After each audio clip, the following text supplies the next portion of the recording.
Wrath of the Wolves by Ignium 807. Chapter 4.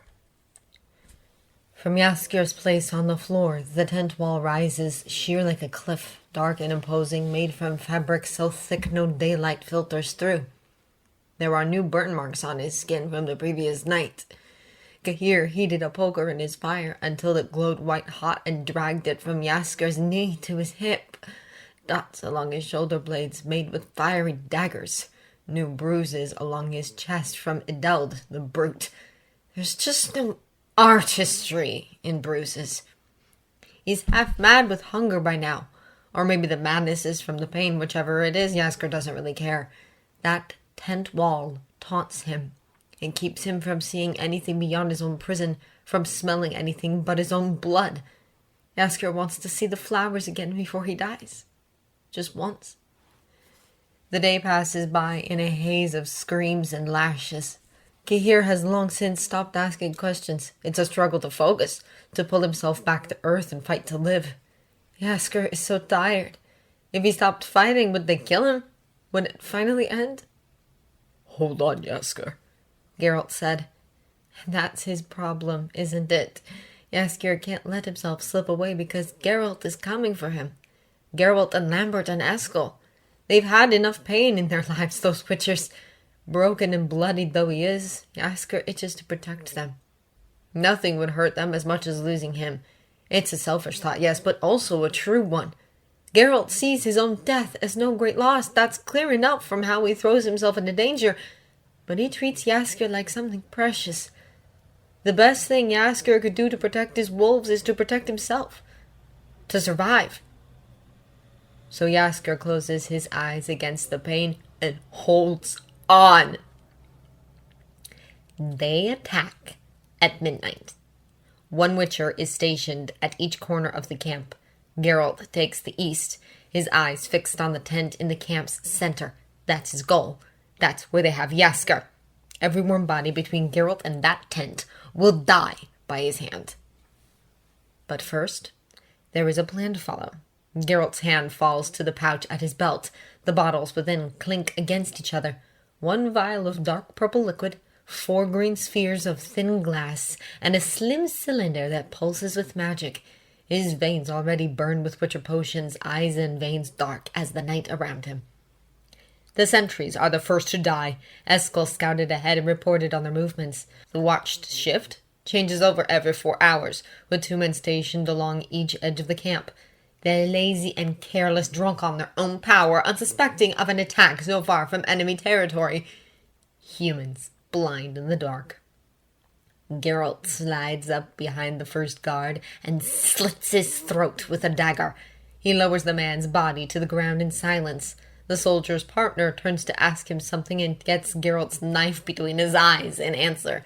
He falls hard to the ground, but there is no one around to hear. "East is clear." "Oz is west," Eskel says. Lambert and Vesemir say the same, and Geralt pulls the cylinder that reeks of magic from his pouch. He drives it into the ground with one swift kick. Yennefer gave Vesemir a word to speak, and Geralt repeats it now, staring as the cylinder unfurls into a long stream of inky black and expands in an arc to his sides. Across the camp, his brothers do the same. The dark magic flickers and twists, each witcher's arc reaching out to connect with the others. "Ready." Geralt's swords sing out for battle, steel for men, silver for monsters. This night, with these beasts, they are one and the same. He raises his arm and aims a sign at the magic by his feet. Igni. The inky trail catches quicker than oil, flames speeding along the path to meet with the sparks from his brothers. To complete a circle around the camp, a wall of flame roars up from Yennefer's magic, taller than any man and strong as dragonfire. No human can pass through and live. Nilfgaard is trapped, and Geralt is furious. Eskel grins as the fire flares up behind him. There is a moment of silence before anyone notices, and then the silence is shattered by cries of alarm. He runs into the camp quick as the wolf that snarls from his pendant to catch Nilfgaard's soldiers unprepared. Armorless and unarmed, the first wave of men falls beneath his sword like pigs at the slaughter. By the time he pulls his sword free from his latest victim, word is spread.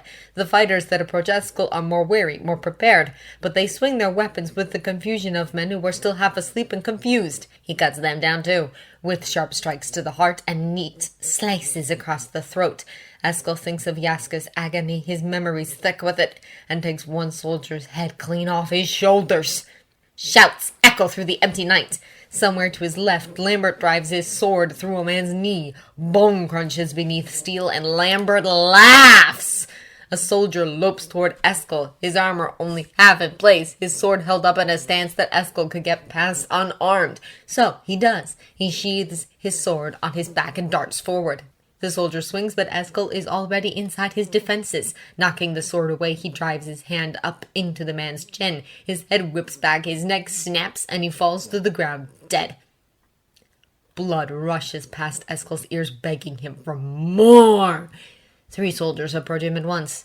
These men are fully awake, their eyes bright, and their weapons held ready. They reek of fear. Eskel looks a sight. Black eyes and veins, snarling teeth sharp in the firelight. His armor is soaked in blood, not a drop of it his. Eskel growls and a putrid smell rises in the air as one of the Nilfgaardians busies himself.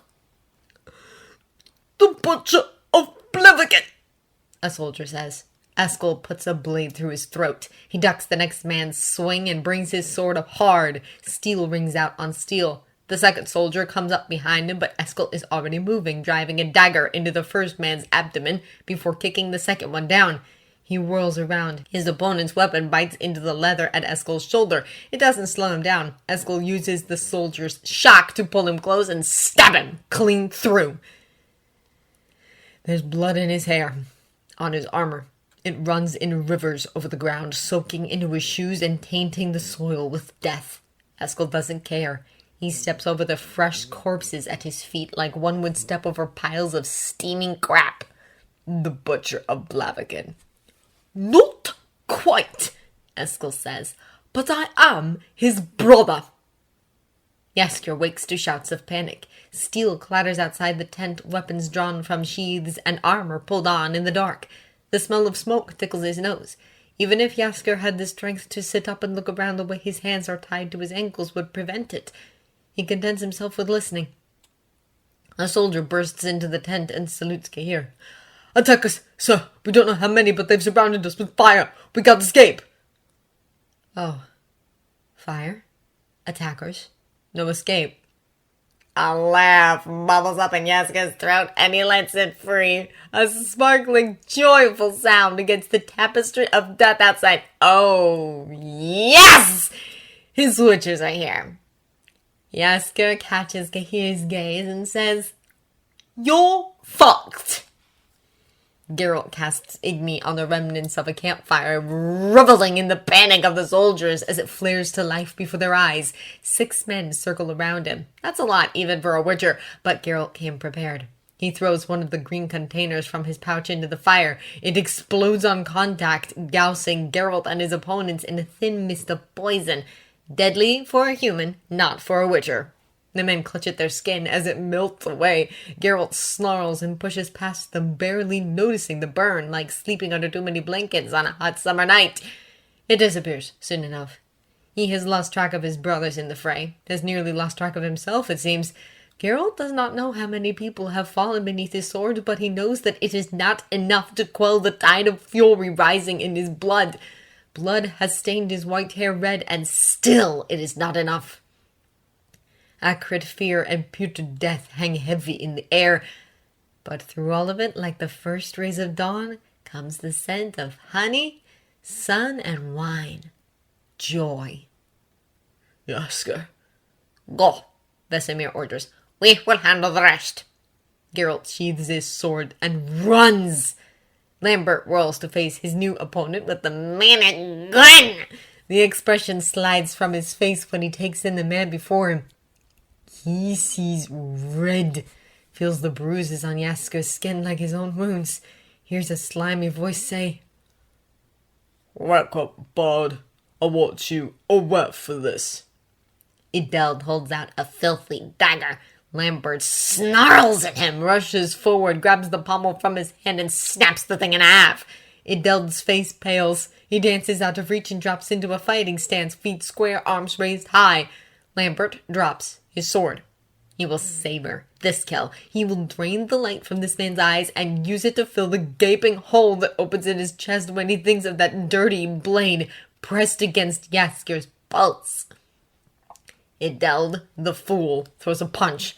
Lambert catches his fist in midair and squeezes.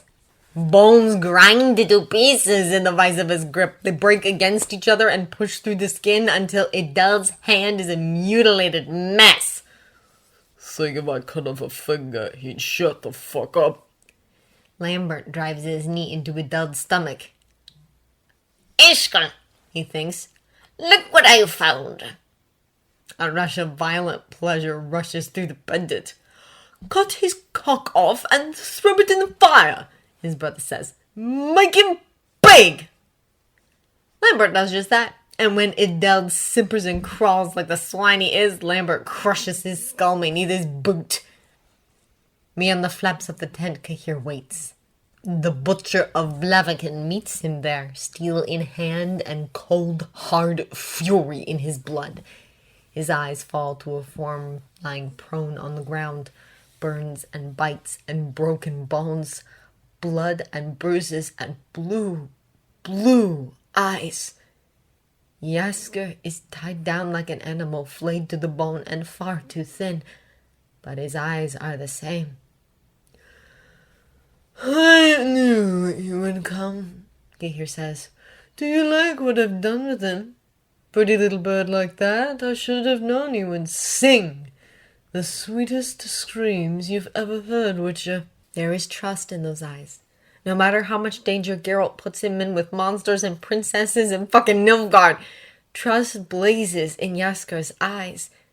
Geralt is late, but he's here. He's here. Yours will be sweeter. Kaer raises his sword in challenge. Kill me then, Butcher. Gut me before I gut your Yasker. It's the name that doesn't. Geralt strikes with the full force of his wrath. Kaer grunts with the strain of blocking him, shifting backward on one foot. He steps out of the path of Geralt's blade and retaliates with a strike of his own. Kaer is no common mercenary. He carries a sword like an extension of himself, and he knows how to wield it. Geralt moves faster than most humans could see, much less track and fight, but Kaer keeps up with him. His thrusts are turned away with the scream of clashing swords. His arm aches from parrying expert blows after fighting so many outside. Geralt dances backward and Kaer follows. Kaer fates to the left but sends his sword whistling upward instead, grazing Geralt's shoulder before he can move out of range. The wound comes as a shock. It's the first blood anyone has drawn on him since the battle began. Kaer presses his advantage by lunging forward and driving his sword to Geralt's side. It bleeds freely, spilling black blood over the midnight soil. He hardly feels it. His blood doesn't matter when Yasker is in pain. Besides, Geralt doesn't need to win. Moonlight glints on silver as Geralt swings. Kaer blocks him, and the two men struggle, neither able to move back, neither strong enough to press forward. Geralt snarls. Kaer slides to the side, and Geralt's sword clips him in the chest. He stumbles backward, blood gushing from the wound, and freezes. He goes stock still, hardly daring to breathe. Because there behind Kaer, a point of freezing steel pressed against his neck, stands Vesemir. There is a new flap in the tent cut open by one of Geralt's brothers while Kaer was distracted. Yasker is gone. Vesemir stands in his place. There is retribution coiled in his muscles and ire in the set of his mouth. Drop your weapon, Vesemir says. There is nothing for Kaer to do but obey. His sword falls to the ground with a muffled thump, and he falls to his knees. The reality of his position is a noose around his neck. Kaer trembles and meets Geralt's black eyes. Please, He begs. mercy. Geralt has mercy. It smells of honeyed wine, and Kaer tore it apart with his whip. Vesemir holds him still as Geralt gathers what he needs. He goes outside to snap a branch off of the nearest tree and pulls thick loops of chain from one of Kaer's chests.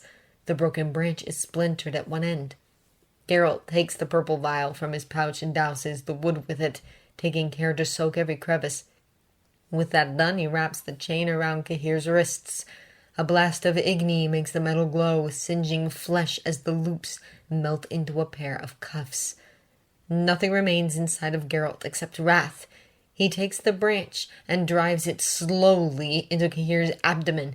It misses every major organ and blood vessel, breaking through Kaer's back and burying itself in the blood-soaked ground without killing him. Geralt planned it that way. Kaer could survive for hours with the branch in his gut, and so he will. But every second will be agony as Yennefer's poison seeps out of the wood to circulate in his bloodstream. If the branch doesn't kill him, the poison will. If the poison doesn't kill him, the fire will. It sweeps towards them now, devouring corpses and woodland alike as it rages with a sorceress's power. No matter how it happens, Kaer will suffer. Geralt sees the defeat in his eyes. He turns on his heel. Kaer screams and pleads at his retreating back, but Geralt's mercy has blue eyes and waits for him on the other end of a portal, safe in the halls of Kaer Morhen. He returns to Yasker's side and leaves Nilfgaard to burn.